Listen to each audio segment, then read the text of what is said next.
आज हम लोग इकोनॉमिक्स क्लास 12 आज पढ़ेंगे पूर्ति सप्लाई और सप्लाई के बारे में जानेंगे कि आज क्या क्या है। ठीक है, इससे पहले हम लोग मांग का नियम, मांग की लोच सभी चीज़ें पढ़ चुके हैं। आज हम लोग पूर्ति स्टार्ट करेंगे। ठीक इसके नेक्स्ट चैप्टर में हम लोग पूर्ति की लोच पढ़ेंगे। ठीक है, तो आज जितने भी पूर्ति का है लगभग आज हम क्लियर कर देंगे। कुछ लिख के रखे हैं, कुछ आपको समझा देंगे। ठीक है, आप नोट कर लीजिएगा कॉपी में। इससे पहले अगर चैनल में नए आए हैं तो पहले एक बार सब्सक्राइब कर दे और देखते देखते एक बार लाइक कर दे। लाइक करने से एनर्जी बनी रहती है। चलिए देखते हैं कि क्या है आज सप्लाई, जानते हैं क्या है। सबसे पहले तो हम लोग डिमांड जान गए। जब डिमांड जानते हैं तो डिमांड के साथ सप्लाई भी होता है, तो सप्लाई भी जानना चाहिए। ठीक है, दोनों में बहुत डिफरेंस है। ठीक है, देखिए लिखे क्या, पहले यहाँ डिस्कस करते हैं। पूर्ति से तात्पर्य किसी कीमत एवं समय विशेष में विक्रय के लिए उपलब्ध वस्तुओं की मात्रा से है। पूर्ति से अर्थ है, फिर से एक बार पढ़िए, पूर्ति से तात्पर्य किसी कीमत तथा समय विशेष में विक्रय के लिए उपलब्ध वस्तुओं की मात्रा से है। मतलब पूर्ति उसको कहेंगे जो बाजार में वस्तु किसी समय किसी निश्चित स्थान पर बेचने के लिए तैयार रहेगा, उसको हम लोग पूर्ति कहेंगे। जबकि एक और शब्द आता है स्टॉक। स्टॉक उससे बिल्कुल अलग होता है। मतलब सप्लाई हम लोग उसी को कहेंगे जो किसी बाजार में या किसी निश्चित स्थान पे, निश्चित समय पे, निश्चित कीमत पर बेचने के लिए उपलब्ध हो, है ना, उसको हम लोग पूर्ति कहेंगे। अब व्यक्तिगत पूर्ति, कोई किसी वस्तु को व्यक्तिगत तरीके से बेचना चाहता है, मतलब केवल कलम का बात कर लेंगे, है ना, तो इसको व्यक्तिगत कहेंगे कि केवल पेन का पूर्ति का बात हो रहा है। अब हम लोग किसी एक कंपनी का पेन का पूर्ति का दे, मान लो रिलायंस का बात करेंगे तो केवल उसकी पूर्ति का। अब बहुत सारे कंपनी की पूर्ति की बात करेंगे तो बहुत सारा हो जाएगा, तो संयुक्त पूर्ति कहला जाएगी, है ना। या तो ऐसा कहेंगे कि चावल की पूर्ति, तो इसको हम लोग व्यक्तिगत पूर्ति कहेंगे। चावल एक किसी विशेष स्थान, विशेष जगह और विशेष कीमत पर बेचने के लिए उपलब्ध, उसे चावल कहेंगे। चावल और गेहूँ को मिला करके कहेंगे कि अनाज किसी विशेष स्थान, विशेष जगह और विशेष कीमत पर मिलने के लिए जो तैयार रहेगा, उसको हम लोग कहेंगे अनाज की पूर्ति। तो ये हो जाएगा सामूहिक पूर्ति। अब है बाजार पूर्ति। तो बाजार पूर्ति मतलब बाजार में उपलब्ध वस्तुओं की मात्रा जो होती है वो बाजार की पूर्ति है। अब हम लोग जानेंगे एक और है स्टॉक, कि स्टॉक क्या होता है। ठीक है, पूर्ति से स्टॉक बिल्कुल अलग है, भिन्न है। क्यों भिन्न है, देखिए एक बार पढ़ लेते फिर। पूर्ति से स्टॉक भिन्न है। स्टॉक का अर्थ वस्तु की उपलब्ध मात्रा है जो फैक्ट्री तथा गोदाम में उपलब्ध है। देखिए पूर्ति का मतलब होता है किसी वस्तु को निश्चित समय, स्थान तथा बाजार में कीमत पर बेचने के लिए उपलब्ध वस्तु की मात्रा। जबकि स्टॉक का मतलब कुछ अलग होता है। स्टॉक का मतलब है कि आपके पास बहुत सारा सामान है जो गोदाम में रखा हुआ है, आप उसको या तो भविष्य में बेचना चाहते हैं या सिर्फ रखे रखना चाहते हैं, इसको हम लोग स्टॉक कहेंगे। स्टॉक को पूर्ति नहीं कह सकते हैं क्योंकि स्टॉक अलग है, पूर्ति अलग है। स्टॉक का मतलब है कि सामान आपके पास है, गुड्स आपके पास है, आप केवल अपने स्टॉक गोदाम में रखे हुए हैं, आप उसको अभी बेचना नहीं चाहते या बाद में बेचना चाहते हैं, जो कुछ भी हो उसको हम लोग स्टॉक कहेंगे। पूर्ति कब कहेंगे, कि स्टॉक से ही पूर्ति होती है। ये बात तो सही है कि जो वस्तुएं स्टॉक में वही एक दिन पूर्ति में जाएगी, वही सप्लाई में जाएगी। तो स्टॉक वाली वस्तुओं को जब गोदाम से बेचने के लिए किसी जगह पे ले जाया जाएगा तब उसको हम लोग कहेंगे सप्लाई। इसीलिए कई बार देखिएगा मार्केट में ऐसा होता है, कुछ सामान लेने गए तो सप्लाई नहीं आ रहा है। सप्लाई नहीं आ रहा है इसका मतलब स्टॉक में नहीं है, ये बात नहीं है। किसी तरह जो है ट्रांजेक्शन जो हो रहा है नहीं हो रहा है, ट्रांजिट नहीं हो रहा है, आने में असुविधा हो रही है, लेकिन स्टॉक में है, सप्लाई में नहीं आ रही। तो इसीलिए स्टॉक एक अलग शब्द है और सप्लाई एक अलग शब्द है और स्टॉक क्या है, एक अलग शब्द है। तो दोनों का हम लोग समझ गए, स्टॉक क्या है, सप्लाई क्या है। ठीक है, अब हम लोग पढ़ेंगे सप्लाई का पूर्ति फलन, फंक्शन ऑफ सप्लाई। तो पूर्ति फलन क्या है, किसी वस्तु विशेष की पूर्ति एवं इसके विभिन्न तत्वों के क्रियात्मक संबंध पूर्ति फलन कहता है। मतलब कहा जाए कि पूर्ति मतलब सप्लाई में संबंधित जितने भी कारक है या उसको प्रभावित करने वाले जितने भी कारक है उसको हम लोग क्या कहेंगे, फलन कहेंगे। ठीक है, फलन का मतलब फंक्शन कहेंगे। तो इसमें बहुत सारा है। सप्लाई में है function PR, PX, PR, PF, T, G, E, N, C, T, PA जो भी है ये हम आपको टोटली बता देंगे कि ये सब क्या क्या है। तो इसी को हम लोग कह सकते हैं पूर्ति को प्रभावित करने वाले कारक।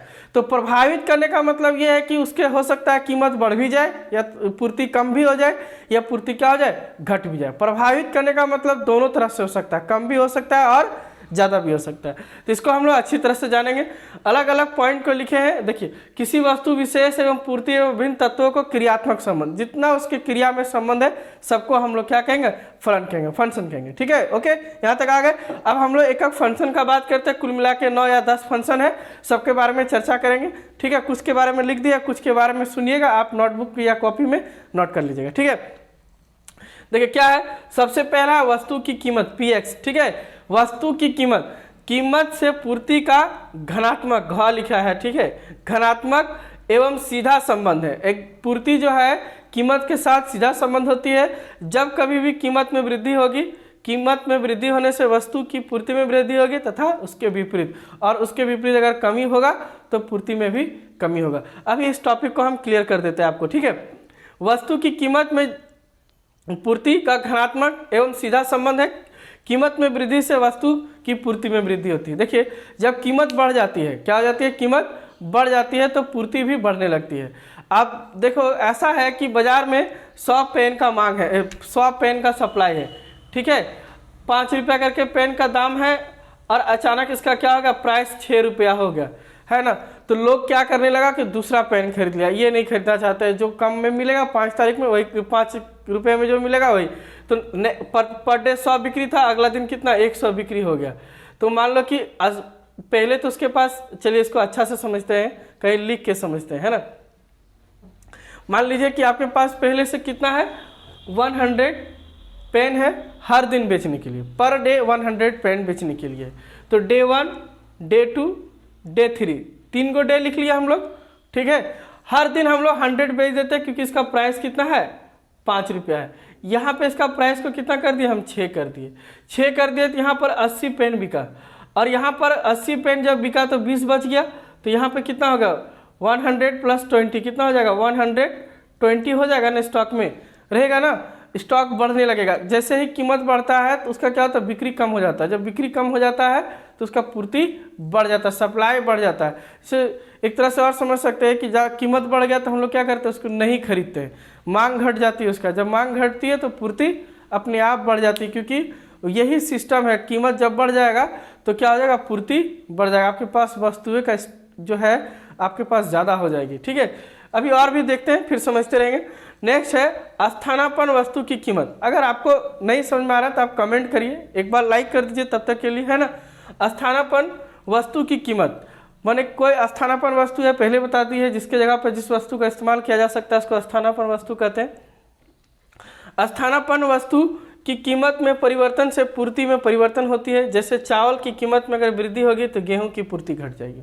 अगर चावल का कीमत बढ़ जाएगा तो गेहूं का क्या हो जाएगा, घट जाएगा। कैसे घट जाएगा, देखिए, अचानक ऐसा हुआ कि चावल का क्या हो गया, कीमत बढ़ गया, बहुत ज़्यादा कीमत बढ़ गया। तो चावल कितना हो गया, 100 या 200 रुपये किलो हो गई, ये नहीं, अभी कितना चला, 50 रुपये। तो चावल का कीमत बढ़ गया, 50 से कितना हो गया, 60 रुपया हो गया। जब चावल का कीमत बढ़ेगा तो क्या होगा, तो लोग गेहूं खरीदने लगेगा। तो मान लिया जाए कि पर डे चावल 100 केजी बिकता था, राइस कितना बिकता था, 100 किलो। अब गेहूं कितना बिक रहा है, ये भी 100 किलो बिक रहा था। अचानक दाम बढ़ गया, क्या हो गया, अचानक कीमत बढ़ गई। कीमत बढ़ गई तो क्या होगा, इसका कीमत बढ़ जाएगा जैसे ही, वैसे ही क्या हो जाएगा, 100 किलो की जगह उसका डिमांड 80 केजी हो जाएगा। लेकिन खाएगा तो जरूर, तो गेहूं का कितना हो जाएगा, 120 केजी हो जाएगा, है ना। तो देखिए, किसी का बढ़ा तो किसी का घटेगा। इसी तरह से सप्लाई और डिमांड चलते रहता है एक साथ। ठीक है, कि किसी का बढ़ा तो किसी का घट जाएगा। मान लो कि लोग चावल तो नहीं खाएंगे, जब कीमत बढ़ जाएगा तो क्या खाएंगे, गेहूं खाएंगे। और जब गेहूं खाएगा तो उसका सप्लाई क्या हो जाएगा, घट जाएगा, क्योंकि उसका बिक्री ज़्यादा होने लगा, है ना। चलिए, नेक्स्ट पॉइंट है उत्पादन साधनों की कीमत, PF। उत्पादन साधन में वृद्धि के साथ साथ लागत में वृद्धि होती है और पूर्ति कम हो जाती है। उत्पादन साधन मतलब जो उत्पादन करने के लिए कच्चा माल, मजदूर जो लगता है, उसका अगर वृद्धि हो जाए तो क्या हो जाएगा, लागत में वृद्धि हो जाएगा। लागत में वृद्धि हो जाएगा तो सामान कम बनने लगेगा, स्टॉक कम हो जाएगा तो पूर्ति भी कम हो जाएगी। ठीक है, ये तो कॉमन बात थी। नेक्स्ट लिखिए तकनीक में परिवर्तन। नई तकनीक की जब खोज की जाती है तो लागत में कमी हो जाती है। जब लागत में कमी होती है तो उत्पादन में वृद्धि हो जाती है। जब उत्पादन में वृद्धि होगी तो पूर्ति में भी वृद्धि हो जाएगी। तो हमेशा नई तकनीक में क्या होता है, लागत में कमी हो जाती है, उत्पादन में वृद्धि, और उत्पादन में वृद्धि से क्या हो जाएगी, पूर्ति में भी वृद्धि हो जाएगी। अब कुछ और मेन है, सब पढ़ लेते हैं। कीमत में परिवर्तन का अनुमान। कई बार ऐसा होता है कि आने वाला भविष्य में कीमत बदलने वाला है, बड़ा ज़्यादा होने वाला है, तो जब हम लोग सोचते हैं कि कीमत बढ़ने वाला है तो क्या करते हैं, पहले ही वस्तु खरीद लेते हैं, है ना, बहुत ज़्यादा मात्रा में वस्तु को खरीद लेते हैं, या तो नहीं खरीदते कि आने वाला समय में उसका कीमत घटेगा। ऐसा करते हैं कि हम लोग सोचते हैं पहले वन तरीका कि आने वाला टाइम पे क्या हो रहा है, उसका कीमत घटने वाला है, तो हम लोग क्या कर रहे हैं, अभी वस्तु नहीं खरीद रहे, तो नहीं खरीद रहे हैं आप, तो सप्लाई वहाँ बढ़ रहा है ना, हम नहीं खरीदेंगे, आने वाला 1 महीना बाद खरीदेंगे, तब तक के लिए वहाँ सप्लाई रखा हुआ है। और अगर इसके विपरीत हम सोच ले कि कीमत आने वाला टाइम में बढ़ने वाला है, तो हम क्या करेंगे, अभी खरीद लेंगे, और अभी अगर खरीद लेंगे तो पूर्ति क्या हो जाएगा, कम हो जाएगा। फर्म का उद्देश्य, कई बार फर्म का उद्देश्य बदल जाता है। फर्म का उद्देश्य ये होता है कि चलो अभी सामान को नहीं बेचेंगे, कुछ दिन बाद बेचेंगे, तो कुछ दिन बाद बेचेंगे तो सारा माल गोडाउन में रख लेता है ना, और उस हिसाब से वो बेचता है, तो उस समय पूर्ति कम और अधिक हो जाता है, वो जानबूझ के पूर्ति को कम और अधिक करता है। कई बार देखिएगा कई चीज़ों का कीमत बढ़ा करके बेचा जाता है, जब उसका डिमांड ज़्यादा हो जाता है, तो उस टाइम में भी फर्म का कई सारा उद्देश्य ऐसा होता है जब पूर्ति को कम या अधिक किया जाता है। कई बार प्राकृतिक कारण होता है। अभी हाल ही में आप लोग सुने थे कि कोयला का मात्रा घट गया था, सप्लाई घट गया था, तो ये प्राकृतिक कारण है ना। कोयला निकलेगा, पूरा पानी भर गया है ना, खदान तो भर गया, तो कैसे वो दे सकता है, सप्लाई नहीं दे सकता है। तो इसी प्रकार हम लोग कह सकते हैं कि प्राकृतिक कारण भी कहीं ना कहीं होती है, जहाँ पर हम लोग को रुकावट डाल देती है पूर्ति में। कई बार खनन नहीं हो पाता है, उपजाऊ नहीं हो पाती है, तो पूर्ति क्या हो जाती है, अपने आप घट जाती है। ठीक है। परिवहन तथा संचार, कई बार ऐसा होता है कि वस्तु तो है परंतु रास्ते में है, या रास्ते में जाम लग गया, पहाड़ टूट गया, पुल टूट गया, जिस कारण से वस्तु नहीं आ पाती है, या बहुत ज़्यादा आ जाती है कि यहाँ भेजना था यहाँ भेज दिया, तो उस कारण से भी क्या होता है कि पूर्ति कम या अधिक हो जाती है। सरकार एक चीज़ और नीति तय करती है, कर नीति, टैक्स। तो टैक्स अचानक अगर सरकार बढ़ा देती है तो क्या हो जाता है, पूर्ति बढ़ जाती है। टैक्स बढ़ा दिया मतलब कीमत बढ़ गया, कीमत जहाँ बढ़ा ना, सोचो पूर्ति को बढ़ना ही बढ़ना है, क्योंकि कीमत जैसे बढ़ेगा लोग वस्तु कम खरीदने लगेगा, तो पूर्ति अपने आप बढ़ जाएगी, है ना। और है उत्पादन के बीच, उत्पादकों के बीच संबंध, है ना, उत्पादकों के बीच संबंध। कई बार होता है कि अलग अलग उत्पादकों के बीच संबंध हो जाता है, किसानों के साथ, या तो चीनी मिल है, चाय पत्ती बागान, उन लोग के आपसी संबंध के कारण भी कई बार क्या होता है ना कि पूर्ति का कम या अधिक हो जाता है। कभी कभी नहीं, लगातार मजदूर हड़ताल पे है, तो कैसे उत्पादन ही नहीं होगा, तो वहाँ पे पूर्ति कम हो जाएगी। कभी कभी मजदूर जोर शोर से काम कर देंगे तो उत्पादन बढ़ जाएगी, तो पूर्ति बढ़ जाएगी। ठीक है। उत्पादन बढ़ेगा तो स्टॉक भी बढ़ेगा, पूर्ति भी बढ़ेगा, लेकिन स्टॉक को हम लोग पूर्ति से बिल्कुल अलग रखेंगे। पूर्ति का मतलब है जो बाजार में बेचने के लिए सामान रखा गया है, केवल उसी को पूर्ति कहेंगे। अब है बहुत बड़ा बात है, इसी के साथ पूरा कंप्लीट कर देंगे। पूर्ति का नियम क्या है, लॉ ऑफ सप्लाई। तो क्या है लॉ ऑफ सप्लाई, बढ़िया से देखते हैं। आपको अगर अभी नहीं समझ आएगा तो अभी हम बिल्कुल समझा दें। तो वस्तु के कीमत में वृद्धि के साथ साथ पूर्ति में वृद्धि होती है, तथा कम होने के साथ साथ पूर्ति में कमी होती है। मतलब कीमत से सीधा संबंध है, धनात्मक संबंध है, जबकि मांग में कीमत के साथ क्या था, ऋणात्मक संबंध था, है ना। वस्तु की कीमत में वृद्धि होगी, अगर वस्तु का कीमत में वृद्धि होगा तो उसका क्या हो जाएगा, उसका पूर्ति में भी वृद्धि हो जाएगी, और अगर कीमत में कमी होगा तो पूर्ति में भी क्या होगी, कमी होगी। इसी को हम लोग पूर्ति का नियम कहेंगे। इसके कुछ मान्यताएं हैं, कुछ मान्यताएं हैं, ना के बराबर है। इनको हम लोग देख लेते हैं। क्रेता तथा विक्रेता के आय में परिवर्तन ना हो, किसी भी हाल में क्रेता और विक्रेता का आय में परिवर्तन ना हो। क्रेता की रुचि फैशन में परिवर्तन ना हो, क्रेता अगर बार बार अपना रुचि और फैशन बदलता रहेगा तो कोई मायने नहीं रखता है, कुछ भी बदल जाएगा, है ना। उत्पादन साधन की कीमतें, कई बार साधनों की कीमत अचानक बहुत 2 गुना 3 गुना हो जाती है, तो इस कंडीशन में नहीं कहा जा सकता। और तकनीकी परिवर्तन, ये तो आपको अभी भी बता दिए कि तकनीकी परिवर्तन, ये 4 पॉइंटें हैं, कभी भी हो सकते हैं। देखिए कीमत के साथ कैसे रिलेशन है, हम लिख के रखे हैं कि जब 5 रुपया कीमत थी, है ना, 5 रुपया कीमत थी तो कितना 500 बिक रहा था। 6 रुपया कीमत था तो 600 बिक रहा था। 7 रुपया कीमत है 700 बिक रहा है। 8 रुपया कीमत है तो कितना 800 बिक रहा है। तो इसको हम लोग कहेंगे पूर्ति का नियम। 5 रुपये में 500, 6 रुपये में 600, 7 रुपये में 700 और 8 रुपये में 800। इसी तरह आप अगर मान लिया जाए कि किस प्रकार पूर्ति, जैसे कीमत में वृद्धि के साथ साथ वृद्धि के साथ साथ क्या हो रही है, हम लोग का पूर्ति भी बढ़ते जा रहा है। इसको और अच्छा से अगर देखना चाहेंगे तो इसी में हम थोड़ा कुछ लिख देते हैं, है ना, इसको यहाँ लिख देते हैं, पूर्ति तालिका है ये, ठीक है। मान लो कि मेरे पास पहले से 1000 सामान था, है ना, तो हर बार क्या हो रहा है कि 1000 सामान में से 500 बिक गई है ना। कीमत जैसे बढ़ा तो पहले 500 बिक गया तो हमारे पास कितना 500 बचा हुआ है ना। अगली बार क्या होगा कि उससे कम सामान बिकेगा। जब भी स्टॉक बढ़ते जाएगा तो सामान क्या हो जाएगा, कम बिकते जाएगा। जब कम बिकेगा तो क्या हो जाएगा, पूर्ति अपने आप बढ़ती जाएगी। एक दुकानदार रोजाना 1000 सामान बेचता था, कितना, 1000 रोजाना सामान बेचता था। तो अब आपको समझ में आ जाएगा कि स्टॉक कैसे बढ़ रहा है। सोचो कि वो प्रत्येक दिन 1000 करके सामान बेचता था, या रखा है सप्लाई के लिए।